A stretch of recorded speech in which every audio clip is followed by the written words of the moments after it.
semua sudah tampil maksimal dan saya kira Bapak Ibu layak mendapatkan nilai yang maksimal pula dari usaha yang Bapak Ibu telah lakukan. Meskipun saya tidak saksikan secara keseluruhan karena kita hanya diperkenankan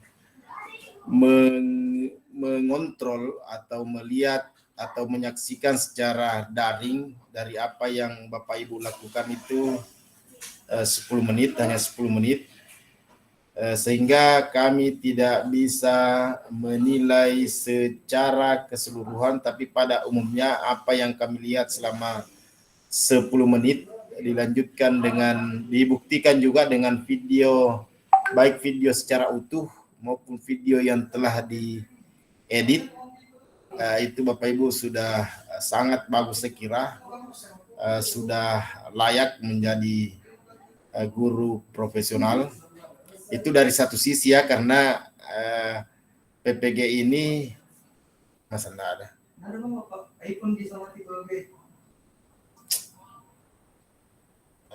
Secara umum saya kira sudah bagus semua.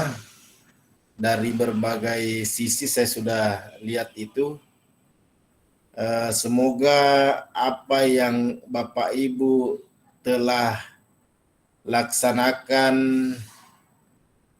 khususnya di PPL ini bisa diaplikasikan nanti di lapangannya sesungguhnya di mana Bapak Ibu mengajar.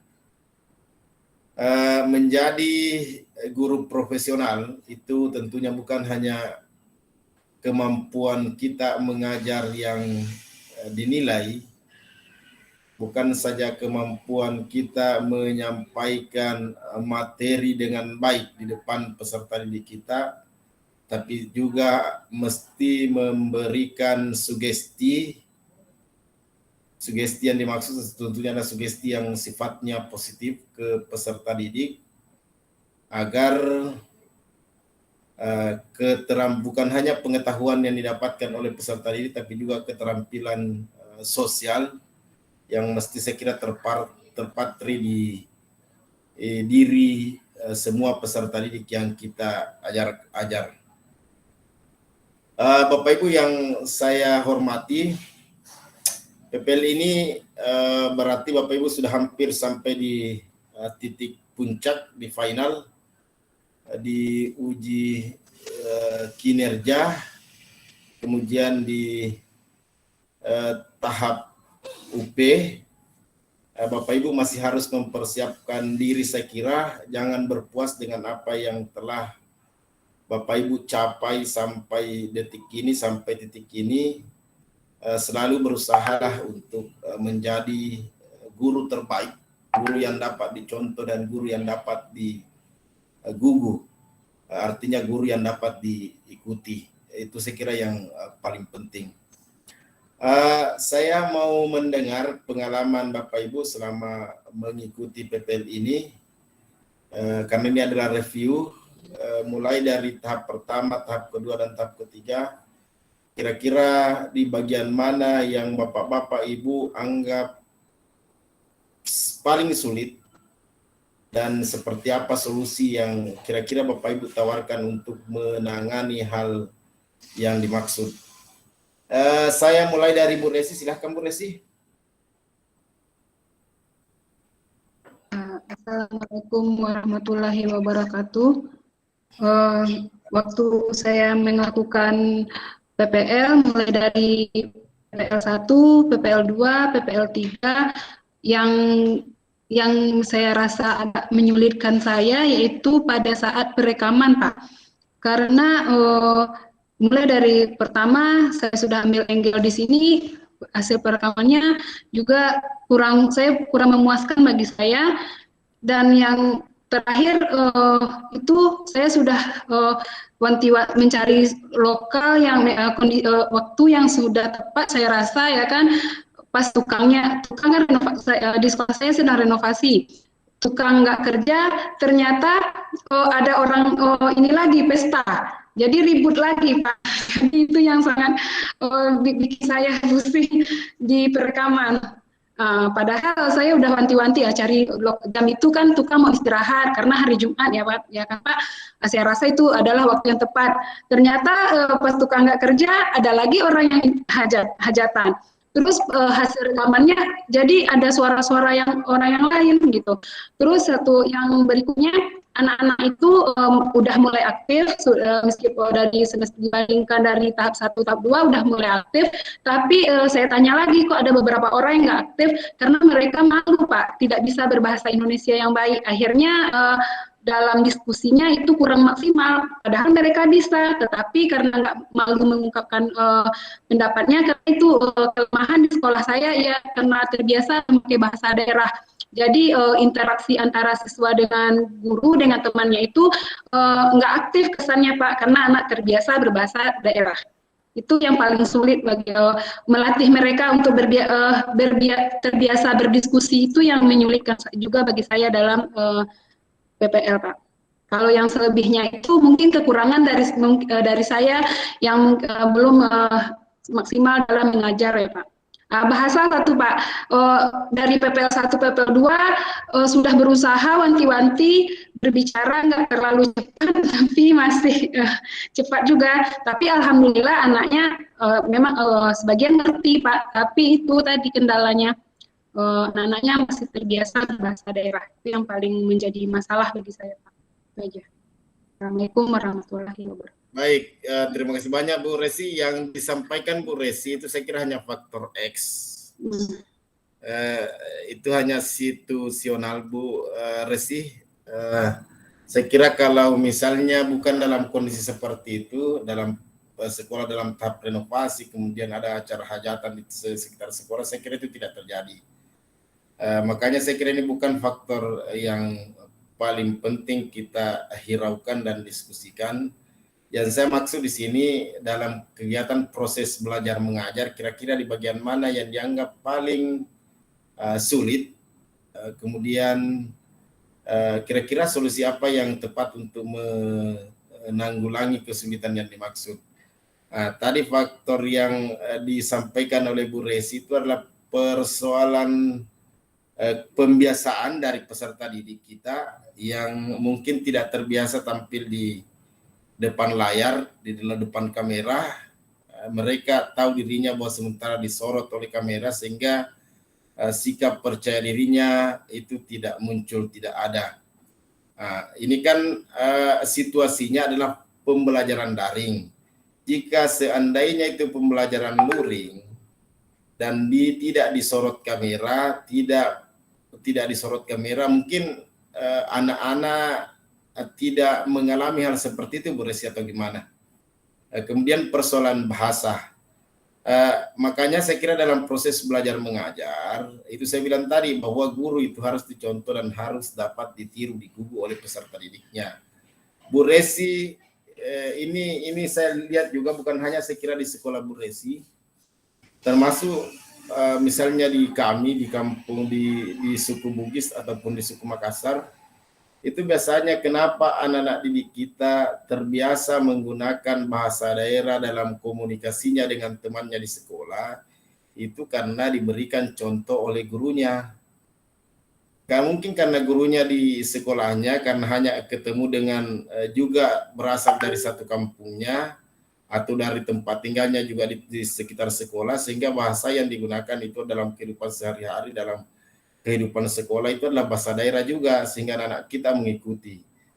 Nah, makanya saya kira Bu Resi harus memulai, bukan berarti kita harus melupakan bahasa ibu kita, bahasa sehari-hari kita, tapi kalau dalam kondisi normal, apalagi di sekolah, usahakan menggunakan bahasa yang bisa dipahami dan dimengerti oleh umum.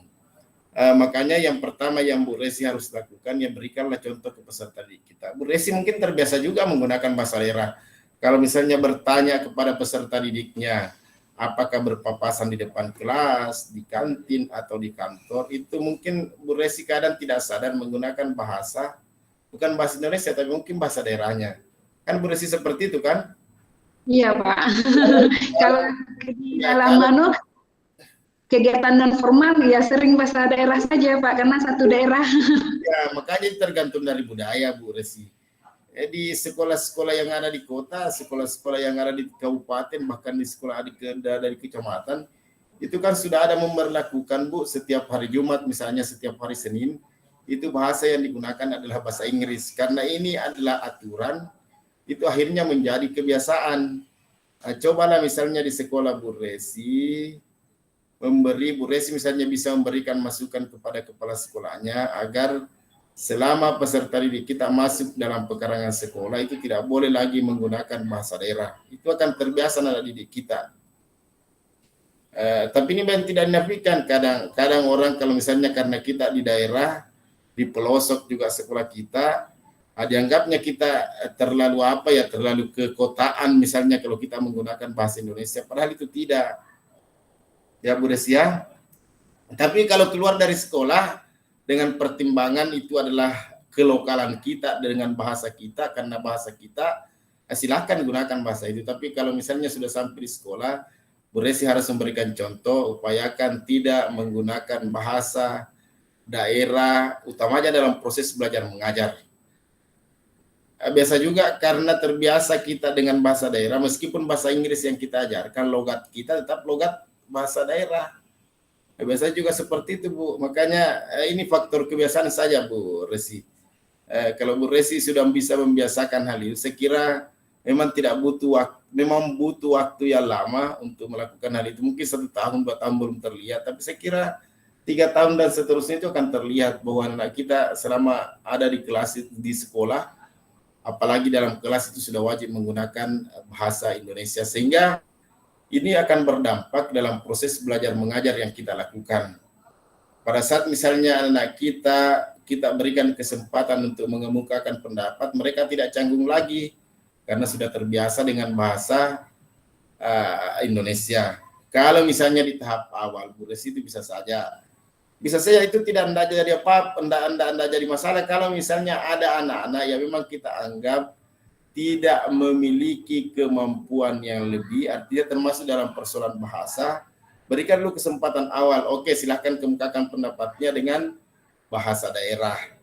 Tidak jadi masalah, tapi setelah itu berikan teman yang lain yang mungkin bahasa Indonesianya lebih baik untuk mentranslate apa yang telah dikemukakan oleh temannya yang tidak memiliki kemampuan bahasa Indonesia yang baik.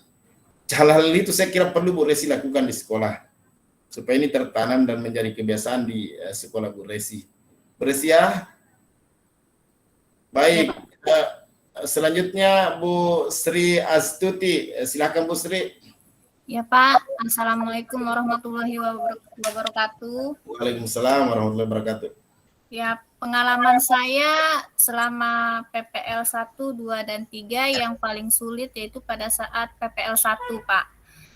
Terutama dalam kegiatan inti, ya di mana peserta didik ini belum aktif Pak, baik dalam diskusi maupun tanya jawabnya Pak. Jadi ya seperti itulah, karena terbiasa tadi tuh Pak, semuanya kan dari guru. Nah di sini pada saat dalam penerapan PBL kan di sini kan dituntut peserta didik ini kan harus aktif. Nah, di situ kesulitannya, Pak.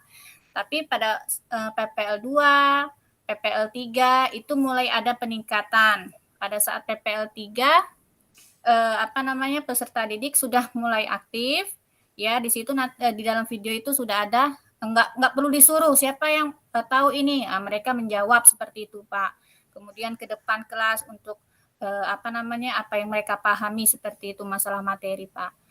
Ya itu Pak kalau menurut saya selama PPL ini tentang keaktifan anak saja Pak. Kalau masalah teknisnya banyak Pak, misalnya kayak perekaman, pengambilan gambar seperti itu Pak. Ya, baik Bu Sri, salah satu saya kira dampak positif yang bisa kita lihat, yang bisa kita saksikan secara bersama-sama dari masa pandemi ini adalah adanya peningkatan kemampuan dari Bapak Ibu menggunakan IT.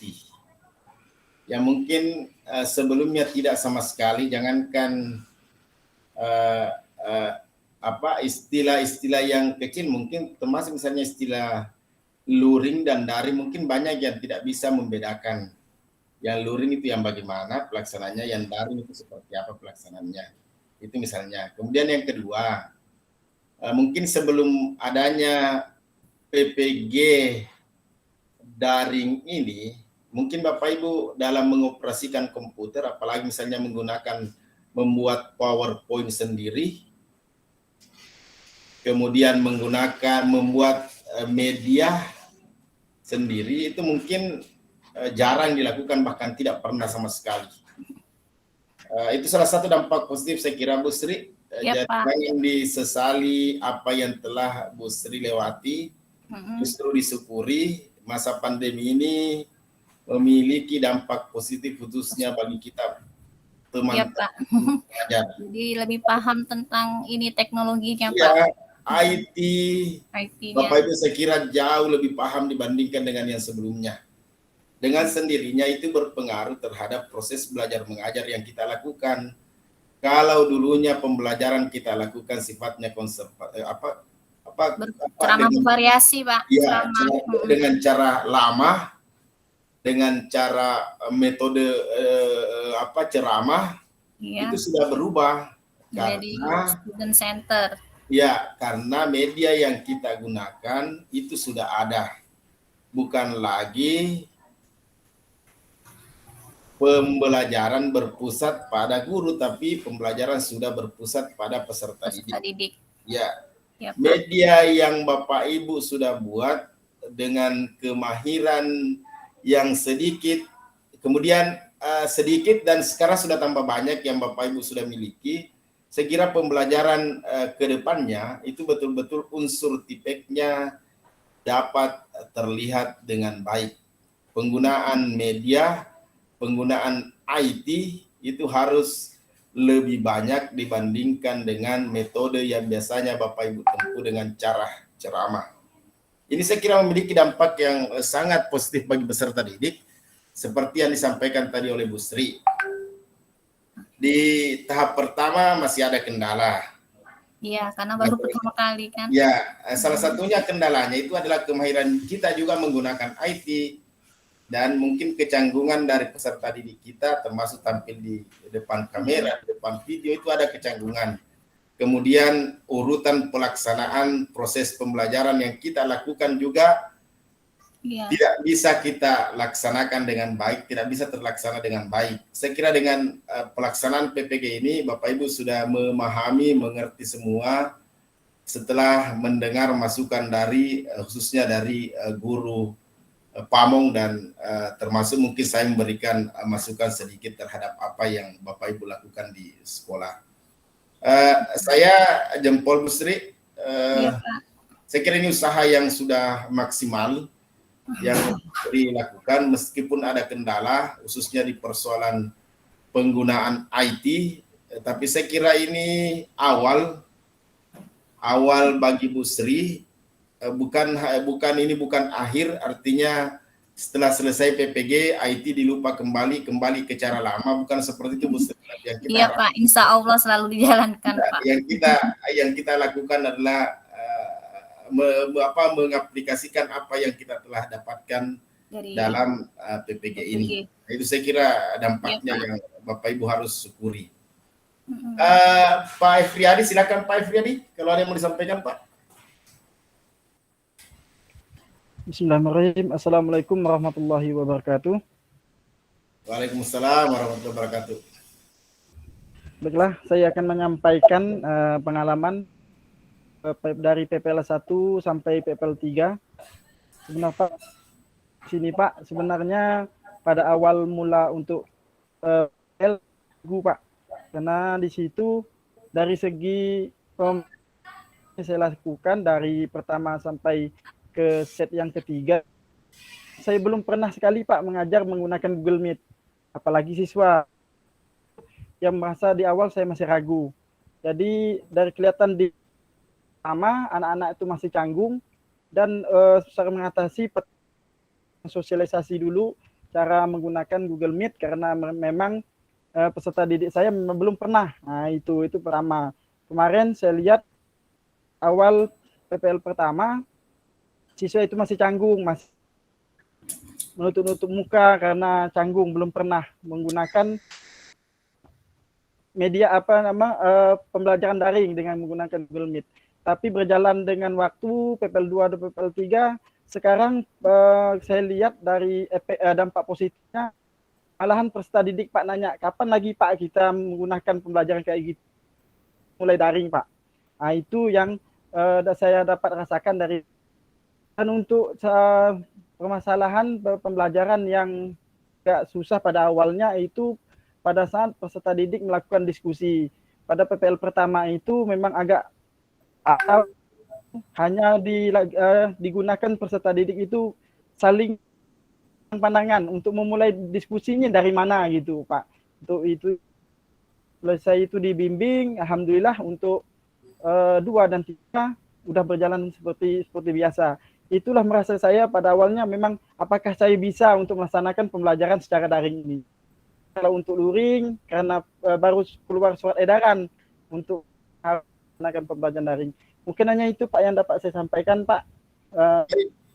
Pengalaman yang saya takuti sebelum pembelajaran yang saya laksanakan. Ya, ala biasa karena biasa Pak Efriadi.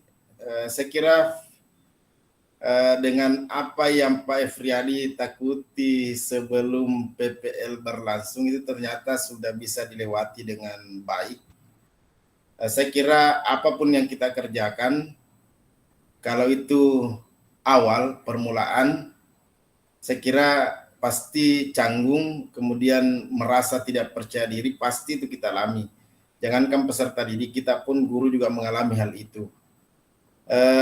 Google Meet yang Pak Efriadi lakukan, yang Pak Efriadi pakai, gunakan dalam proses belajar mengajar daring, itu saya kira tidak mesti kita akhiri sampai pada pelaksanaan PPL 1, 2, dan 3 di PPG ini. Tapi saya kira Pak Efriadi harus melanjutkan meskipun nanti tidak menutup kemungkinan dalam proses belajar mengajar yang mungkin mulai semester depan akan berjalan luring, itu tidak menutup kemungkinan akan bisa kita laksanakan juga pembelajaran yang kita lakukan sekarang itu adalah pembelajaran daring Pak Efriadi. Siapa tahu misalnya ada kendala, Pak Efriadi misalnya dalam kondisi sakit, tidak bisa meninggalkan rumah.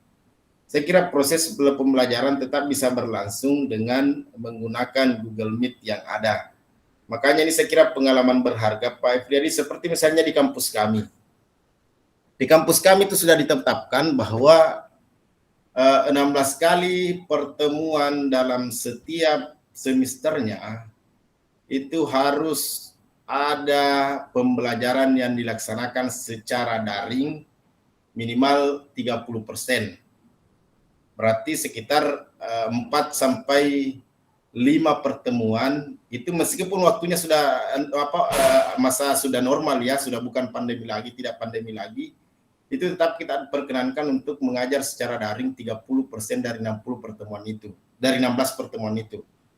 Mungkin tidak menutup kemungkinan kebijakan di daerah, mungkin termasuk kebijakan di sekolah Bapak Ibu masing-masing juga akan memperlakukan seperti itu. Saya kira makanya ini saya kira sangat berharga Pak, karena tidak selamanya kita sehat, tidak selamanya kita bisa datang ke sekolah. Makanya ini saya kira pengalaman berharga juga yang Pak Efriadi dapatkan dengan adanya pembelajaran, dengan adanya PPG daring ini. Suatu saat Pak Efriadi mungkin karena peserta didiknya bosan misalnya kuliah atau sekolah di kelas, bisa saja kita bawa mereka ke dunia maya, di mana dunia maya ini pernah kita lakukan, pernah kita aplikasikan di kegiatan PPG ini. Itu saya kira hal yang baru, hal yang sangat menarik Pak Efriadi. Mudah-mudahan ke depannya ini bukan akhir Pak Efriadi menggunakan Meet, tapi ini awal, dan saya kira Pak Efriadi sudah tahulah banyak tentang IT. setelah melaksanakan kegiatan PPG ini Pak Efriadi. Saya kira begitu Pak Efriadi. Cukup bagus apa yang Pak Efriadi tampilkan. Siswa kita di awal-awalnya mungkin karena baru, mungkin mereka juga kaget, tidak terbiasa dengan kondisi itu. Jadi kalau misalnya ada yang berteriak dan sebagainya, ada yang hanya bilang halo, halo dan sebagainya, saya kira itu perlu kita maklumi bersama karena itu adalah dunia baru bagi kita. Tapi pada umumnya di kedua, ketiga saya kira sudah berjalan dengan baik dan benar Pak Efriadi. Saya kira itu Pak Efriadi. Kemudian Ibu Dia, silakan Bu Dia. Ya Pak, Bismillahirrahmanirrahim. Kalau pengalaman saya mulai dari PPL 1 sampai PPL 3, kendalanya mungkin semua dari kami pernah mengalaminya, dari kendala teknis sampai dengan ke pribadi guru dan ke siswanya. Untuk dari saya sendiri Pak, mungkin kendalanya ya pada siklus 2 itu kemarin ada yang terlupa sintaksnya, tapi sudah bisa langsung saya atasi. Kalau untuk dari siswanya mungkin keaktifannya sama seperti Bu Sri di PPL siklus 1 itu masih kurang, masih malu. Mungkin karena faktor malu dan grogi, ada kamera di beberapa sudut kelas kan karena dia tahu sedang di-record. Tapi untuk siklus kedua dan ketiga itu sudah mulai terbiasa. Cuman yang masih agak harus di-push lagi di siswanya itu pada tahapan pada saat kita membimbing dia dalam penyelidikan. Jadi harus dikode, dipancing lagi gimana caranya biar itu bahan ajar yang di-share sama gurunya di grup sebelum PPL itu dibuka gitu. Jadi dia masih kebingungan, tapi di siklus 3 sudah bisa teratasi, semuanya sudah oke, dia sudah mengerti bahwasannya bahan ajar itu diperlukan untuk proses pengerjaan LKPD juga. Kemudian kendalanya juga di siswa di pembagian tugas mereka, Pak. Jadi pembagian tugasnya siapa yang mencari, siapa yang mengerjakan, siapa yang presentasi itu dia masih kadang masih suka bingung gitu. Tapi itu kendala di siklus ketiganya juga sudah diatasi. Semuanya insya Allah di siklus ketiga sudah bagus lah, sudah mendekati sempurna gitu. Jadi perbaikan di siklus 1, kendala di siklus 1 dan siklus 2 sudah bisa teratasi di siklus 3. Jadi di siklus 3 itu kalau di saya kendalanya hanya di teknis, di penempatan kamera yang berada di bawah kipas, jadi suara perekamannya kayak ada suara kipas angin gitu Pak. Jadi itu aja sih kendalanya kalau saya di siklus 3. Terima kasih Pak. Ya baik. Ini saya kira persoalan teknis Bu Dia ya, tapi pada dasarnya, pada umumnya yang Bu Dia laksanakan, yang Bu Dia lakukan itu sudah sangat baik saya kira. Mulai dari kegiatan awal pembelajaran sampai di kegiatan penutup, itu sudah terlaksana dengan baik. Saya kira kalau Bu Dia dinilai dengan pembelajaran luring, itu nilainya sudah sangat maksimal Bu Dia, dengan intonasi Bu Dia yang sangat meledak-ledak. Bu Dia ya, seperti Bu Dia ya. Kemampuan retorika yang sangat baik. Itu saya kira modal bagus bagi Bu Dia, bukan kekurangan. Meskipun Bu Dia anggap itu adalah sebuah kekurangan, tapi bagi saya itu adalah sebuah kelebihan yang Bu Dia harus jaga ritmenya. Bu Dia harus betul-betul menjadi guru yang dapat digugu dan dicontoh oleh peserta didiknya, dan betul-betul memperlihatkan bahwa Bu Dia ini adalah alumni dari PPG UNM yang bisa memberikan contoh terbaik kepada kepada guru yang ada di sekolah di mana Bu Dia bertugas. Itu bukan kekurangan Bu Dia, karena dari kemarin Bu Dia selalu mengatakan bahwa itu kekurangan Bu Dia, tapi bagi saya itu bukan kekurangan Bu Dia, itu adalah sebuah kelebihan. Karena biasanya kita dalam proses belajar mengajar, misalnya dalam kondisi gerah misalnya, ataupun misalnya dalam kondisi hujan deras, seorang guru yang menggunakan metode ceramah, suaranya kecil, yakin saja siswa yang ada di depan kita, jangankan yang paling belakang, mungkin yang ada di depan kita itu lebih milih tidur daripada dengar apa yang kita sampaikan karena suara kita kecil. Tapi karena suara Budia sangat bagus, nyaring, dalam kondisi gerah pun, dalam kondisi hujan pun, saya kira peserta didik kita selalu melek mendengar apa yang disampaikan oleh Budia. Apalagi didukung misalnya dengan kemampuan IT yang bagus, didukung dengan metode, model, kemudian media, LKPD yang Budia siapkan juga maksimal. Saya kira ini sebuah kolaborasi yang sangat baik yang bisa menyempurnakan proses belajar mengajar yang kita lakukan setiap pertemuannya. Itu Budia. Kalau penilaian saya ke Budia, apa yang telah dilakukan itu sudah sangat baik. Budia nilainya sudah sangat maksimal seperti teman yang lain. Bu Rahmi, silakan Bu Rahmi. Ya Pak, Bismillahirrahmanirrahim. Assalamualaikum warahmatullahi wabarakatuh. Baiklah Pak, kendala yang saya alami itu mulai dari PPL 1 sampai PPL 3 itu alhamdulillah ada perubahan Pak di setiap siklusnya, di mana di siklus pertama itu yang kendalanya yang saya alami yang agak banyak itu mulai dari pertama itu dari diri saya sendiri. Yang pertama itu melakukan pembelajaran itu yang diskusi secara daring, karena pembelajaran siklus 1 dan 2 itu saya secara daring, jadi pertama kali melaksanakan diskusi. Lalu yang dimana di siklus pertama itu kegiatan diskusinya belum bisa dilaksanakan karena kendala jaringan dan juga siswa dan sayanya sendiri. Lalu di siklus kedua itu alhamdulillah sudah mengalami perubahan di mana sudah bisa membuat link-link sendiri untuk diskusi kelompok. Misalnya kelompok 1 sudah ada link diskusinya, kelompok 2 sudah ada link diskusinya, dan juga kelompok 3. Nah, walaupun di kelompok 2, di siklus kedua itu ada kelompok yang tidak tampil, karena pada saat setiap hari Jumat saya ini kebetulan hujan di tempat saya Pak, jadi siswa itu tidak bisa melanjutkan meet-nya, sehingga ada kelompok 2 yang tidak bisa tampil dan akhirnya mengirimkan tugas laporannya. Lalu pada siklus ketiga, alhamdulillah kendala yang di siklus pertama kedua itu sudah mengalami perubahan karena saya lakukan secara luring Pak di sekolah. Secara luring, dan kendala yang berikutnya itu adalah di perekamannya Pak, ada kamera yang mati, dan juga di awalnya itu adalah suara video pembelajaran saya yang belum keluar suaranya, tapi sudah saya tampilkan gitu Pak.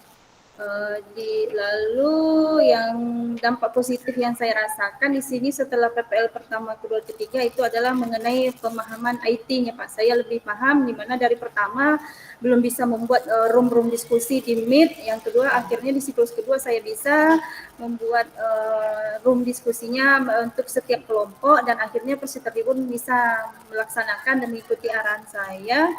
Dan di siklus ketiga itu kan secara sudah luring Pak di sekolah, jadi alhamdulillah itu sudah ada respon dari peserta didik dan sudah mulai ada aktif, karena dari sebelumnya keaktifannya memang agak kurang Pak, karena jarang melaksanakan diskusi, biasa hanya terpusatnya kepada guru yang selalu berceramah gitu Pak. Kebiasaan saya sendiri yang masih rasanya tidak sampai materinya kalau tidak diberikan ceramah gitu Pak, kalau tidak dari gurunya gitu. Itu yang saya alami dari siklus 1 sampai siklus 3 Pak. Terima kasih Pak. Baik, terima kasih banyak Bu Rahmi. Saya kira tidak ada kendala berarti yang dihadapi oleh Bu Rahmi, bahkan peningkatan yang cukup signifikan. Telah melaksanakan diskusi dengan membentuk kelompok dan memberikan link masing-masing setiap kelompok. Saya kira ini adalah perubahan yang cukup signifikan dalam proses belajar mengajar secara daring. Ini luar biasa saya kira Bu Rahmi. Saya saja di kampus tidak pernah melakukan hal itu. Kalau misalnya kita lakukan forum diskusi itu hanya forum diskusi untuk satu kelas, dan disitulah peserta didik kita berdiskusi secara keseluruhan. Saya kira ini perubahan yang luar biasa Bu Rahmi, dipertahankan Bu. Bukan hanya sekira di PPG ini, tapi mungkin di pembelajaran selanjutnya kalau mengharuskan kita melaksanakan pembelajaran daring tetap dipertahankan Bu Rahmi. Ini saya kira prestasi yang luar biasa yang mungkin tidak semua guru memiliki kemampuan ini. Mungkin di sekolah Bapak Ibu sudah rata-rata sudah PPG, tapi tidak semua dapat melaksanakan pembelajaran secara daring. Apakah itu perangkatnya ataupun proses belajar mengajarnya yang dilaksanakan secara daring. Itu saya kira satu nilai plus yang kita perlu syukuri setelah kita mengikuti PPG secara daring ini. Saya terakhir minta closing statement, komentar terakhir dari semua Bapak Ibu secara keseluruhan, seperti apa dampak positif yang Bapak Ibu rasakan dalam PPL daring ini selama PPG dalam tahap 1, 2, dan 3. Tidak usah terlalu lama, cukup 30 detik atau 1 menit satu orang, saya kira baru kita akhiri. Bu Resi, silahkan Bu Resi. Assalamualaikum warahmatullahi wabarakatuh. Saya merasa banyak sekali manfaat yang saya dapat selama PPG, Pak. Terutama saya di daerah jarang NGMP, jarang ikut pelatihan, kan? Jadi mungkin di antara teman-teman PPG saya yang paling agak gaptek ya kan dengan teknologi. Tapi alhamdulillah dengan adanya ini teknologi saya sudah semakin bisa, sama dengan Zoom, Pak. Sekali Zoom ini pertama kali waktu saya pernah seminar sekali saya Zoom, ini yang Zoom yang saya lakukan yang kedua kalinya, Pak. Jadi memang agak pertama-pertama itu saya canggung gimana ini presentase, bagaimana caranya. Disinilah saya mulai belajar untuk presentase, slide dan sebagainya. Itu mengenai IT. Kalau mengenai ilmunya juga banyak, Pak. Dulu kalau bikin RPP ya seadanya saja, Pak. Saya lihat di laptop, misalnya saya cari di Google. Setelah itu saya edit sesuai dengan kebutuhan saya. Entah betul yang saya edit, entah tidak, saya nggak tahu. Saya tidak dapat informasi pengetahuannya. Tapi di dalam PPG, meskipun waktunya cuma 6 hari ke sana waktu itu membuat dokumen, tapi ilmunya luar biasa bagi saya, Pak. Saya tahu di mana salahnya, saya tahu konsep ABCD-nya. Pokoknya saya setidaknya ilmu saya cukup banyak bertambah selama saya melakukan PPG, Pak. Meskipun waktu yang singkat, tapi ilmunya luar biasa bagi saya. Seandainya waktunya masih ditambah, saya masih mau, Pak. Soalnya saya merasa ilmu saya masih kurang betul, Pak. Khusus di PPG ini saya merasa banyak betul ilmu yang saya dapatkan. Itu yang saya rasa, Pak. Pokoknya ilmu yang paling banyak bertambah dari segi apapun, dari segi IT, dari segi pengetahuan, dan kalau ditanya apakah saya sudah jadi guru profesional, saya belum merasa profesional, Pak, karena masih banyak. Semakin saya belajar, semakin kecil yang saya punya rasanya, Pak, dari selama ini saya belajar. Itulah seharusnya yang dimiliki oleh seorang guru, bukan guru yang cepat berpuas dengan apa yang dimilikinya sekarang, tapi selalu menganggap bahwa apa yang saya miliki hari ini itu bisa memberikan manfaat bagi orang, dan kedepannya saya mesti belajar lagi agar manfaat itu lebih banyak lagi. Itu saya kira hakikat dari seorang guru yang baik. Belum memang sekarang Bu Resi, tapi setelah Bu Resi menerima sertifikat pendidik sebagai guru profesional, mau tidak mau mengakui diri Anda sebagai guru profesional, ya negara sudah mengakui, pemerintah sudah mengakui bahwa Bu Resi adalah guru yang profesional. Makanya kita berdoa mudah-mudahan bisa kita lulus semua nanti di ujian terakhir. Bu Sri, silakan Bu Sri. Nggak usah panjang, Bu. Iya, Pak. Assalamualaikum warahmatullahi wabarakatuh. Selama saya PPG ini sangat banyak ilmu yang saya dapatkan, Pak, baik dari ilmu pengetahuan maupun teknologinya, Pak. Tipex, Steam. Nah, itu baru saya tahu di PPG ini, Pak. Sebelumnya ya seperti itu, kayak Bu Resi, RPP sudah ngambil di internet seperti itu kan, sesuai dengan kebutuhan. Jadi pengalaman saya ya sangat bersyukur lah, Pak, bisa mengikuti PPG ini, Pak. Itu aja, Pak. Terima kasih. Baik, makasih Bu Sri. Pak Efriadi, silakan Pak Efriadi.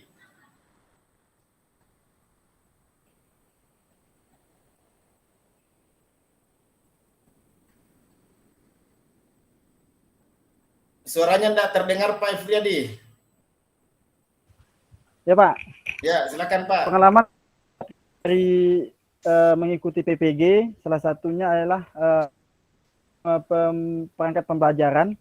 Yang ini banyak sekali menambah ilmu berkaitan dengan TIPEK maupun pembelajaran abad 21 yang saya masih ngajar di SMA Pak, itu biasa disuruh sebagai dalam pembuatan perangkat pembelajaran. Tapi ini dengan adanya dapat menambah suatu pengetahuan saya untuk berbagi untuk kedepannya untuk perangkat pembelajaran.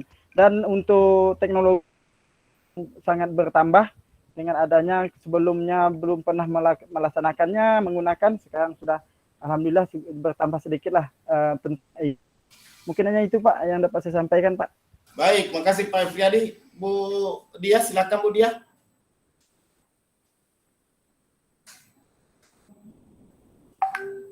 Ya Pak, Bismillahirrahmanirrahim.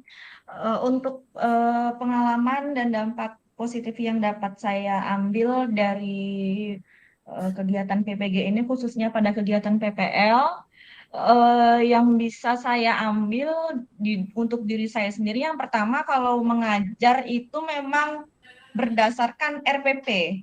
Jadi kalau kita biasanya masuk kelas mengajar sudah selesai gitu kan, bukan sebuah kewajiban untuk yang namanya melaksanakan pembelajaran sesuai RPP yang kita tulis. Kalau dalam tahapan PPL ini kita bisa belajar bahwasanya mengajar atau kegiatan pembelajaran itu harus sesuai dengan sintaksnya, dengan model apa, model yang kita pakai itu yang kita laksanakan. Jadi bukan hanya begitu masuk disuruh siswa berdoa, absen, kemudian menerangkan, kasih latihan, selesai.